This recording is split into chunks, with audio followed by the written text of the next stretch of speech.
महाराष्ट्र में 80% प्याज फसल बर्बाद, बारिश बनी विलेन। जी हाँ किसान भाइयों, इन दिनों बारिश से महाराष्ट्र की बात करें तो महाराष्ट्र में लगभग भारी बारिश से 80% तक फसल बर्बाद हो गई है। किसानों को ज़बरदस्त नुकसान उठाना पड़ा है।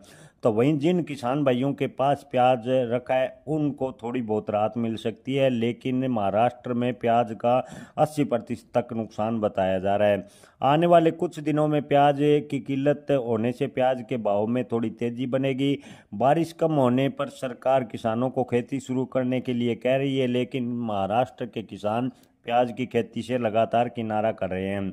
किसानों का कहना है कि पिछले समय प्याज के भाव की बात करें तो किसानों को 35 से 40 रुपए के लगभग भाव मिल गए थे, लेकिन अब की बार किसानों को बेहद ही कम भाव मिल रहे हैं। इसलिए अब की बार महाराष्ट्र में प्याज की खेती कम होगी। महाराष्ट्र के किसानों का कहना है कि वो प्याज की खेती कम करेंगे।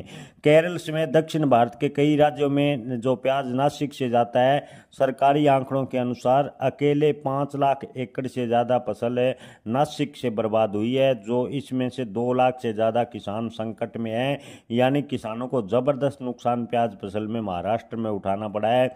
ऐसे में किसान भाइयों, आने वाले दिनों में जिन किसान भाइयों के पास अच्छी क्वालिटी का प्याज है उनको थोड़ी राहत मिल सकती है। किसान भाइयों, भविष्य में प्याज की किल्लत होगी, इसका सिर्फ महाराष्ट्र ही नहीं बल्कि देश भर के कई राज्यों में इसका असर होगा और प्याज के भाव में थोड़ी तेजी बनेगी, जिससे प्याज को लेकर किसान समस्याएं झेल रहे थे उसमें थोड़ा बहुत लाभ हो सकता है। जी हाँ किसान भाइयों, जिन किसान भाइयों के पास अभी अच्छी क्वालिटी का प्याज होल्ड है उन्हें फायदा होगा।